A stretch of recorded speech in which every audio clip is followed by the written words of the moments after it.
Hello Pisces and Moon Rising and Venus signs. Kamusta kayo? Sana po'y nasa mabuti kayong kalagayan. Welcome back po sa Star Tarot at kung bago kayo rito, welcome din po kayo. Please subscribe, like, share my videos and leave me a comment kung nakaresonate po kayo. Thank you. So tignan natin kung ano mga mensahe ni Universe para sa iyo sa ngayon. We have Two of Swords, no? So meron kayong desisyon na kailangan gawin, importanteng desisyon na kailangan gawin sa ngayon. There is a choice that you need to make and this is going to be a very important one, no, para sa iyo. So Pisces, this could be anything. This could be related to anything. Pwedeng related ito sa pamilya, pwedeng related sa mga kaibigan, pwedeng related yung desisyon na to sa siguro pag-aasawa, baka meron kayong decision na magpakasal na, no? And maybe, no, you're having a cold feet, no? For some of you, pwedeng ganun ang ganap. Or, pwede rin naman, na simpleng ano lang ito, pwedeng simpleng decision lang na, uuwi ba ako? 'Di ba? Pupunta ba ako sa mga kamag-anak ko, 'di ba? Or kung ano pang desisyon, no? Pwede rin na meron nandiligaw sa inyo rito, Pisces, 'di ba? At baka iniisip ninyo, handa na ba ako na pumasok sa love or romantic relationship? Kasi kung single pa kayo, 'di ba? At meron nandiligaw. So, 'yun. Baka yun ang mga importanteng desisyon na kailangan mong gawin. But regardless, no, kung ano mang klaseng desisyon ang kinakaharap ninyo sa ngayon, hindi pa kayo handang magdesisyon no? Parang ayaw mo pang tignan yung heart of the situation. Parang ayaw mo muna, parang gusto mo dead makalang muna sa bagay na ito. Parang nire-reject mo muna yung fact na kailangan mo itong pag-isipan, no? Parang teka lang, no? Parang hindi pa ngayon, hindi pa ang panahon ngayon, yung gano'n, no, Pisces? And now also, Four of Wands is about Four of Wands is about celebration, no? This is about reunion, yung ganon. Kaya po pwede rin ang iba sa inyo rito, baka kayo ay uuwi, no? Baka may travel din na gagawin ng iba sa inyo to be with your family, to be with your loved ones, no? So, pwedeng merong ganong ganap dito ang iba sa inyo, Pisces. Pwedeng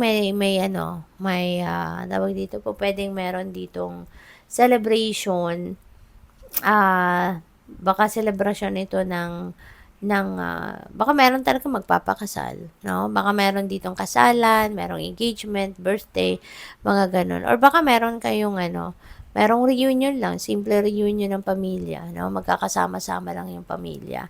We also have Seven of Swords. Ayan. So, dito naman sa Seven of Swords, this could be a warning para sa iyo, Pisces, no? This is a warning para sa iyo na it's about time na para magpag-isipan mo din mabuti ang mga nangyayari sa buhay mo, okay?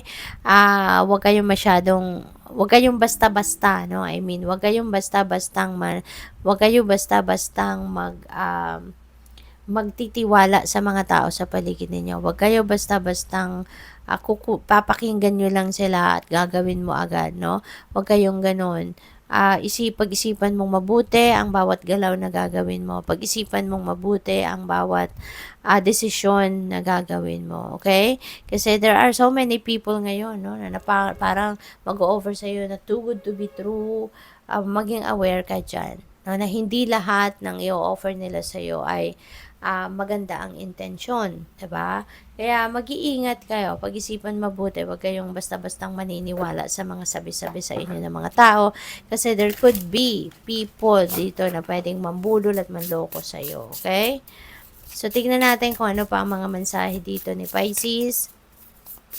Ano pa nga ba? Maraming salamat, no, for your maraming salamat for subscribing to my channel, and if you haven't subscribed yet, subscribe na po kayo, and there's also a join button sa baba ng video, so i-click nyo lang po yan, if you are going to if you want to member, no, sa channel. You are living poetry. Wow. So siguro, Pisces, napaka ninyo, may pagkamakata kayo. Siguro very creative kayo, very artistic kayo, no? Kaya maaring yan ay ginagamit ninyo. Pwedeng ginagamit ninyo yan sa everyday communication ninyo, with other people, or baka yun ang ginagamit ninyo, 'di ba, para sa inyong trabaho.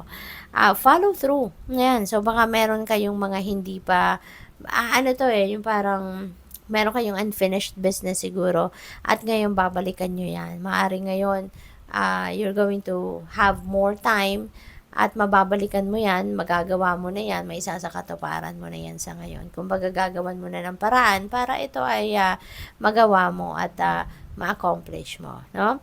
We also have welcome the divine masculine. So siguro ang iba sa inyo ngayon, you will become the boss. Ikaw ngayon yung magdedesisyon, ikaw ngayon yung magiging, ikaw yung susundin, ikaw yung gagawa ng mga bagay na yung decision mo lang, no? Yung bang ikaw yung may kagustuhan nito, parang gano'n, no? So, good luck sa'yo. Thank you for watching. Laman Light. Namaste.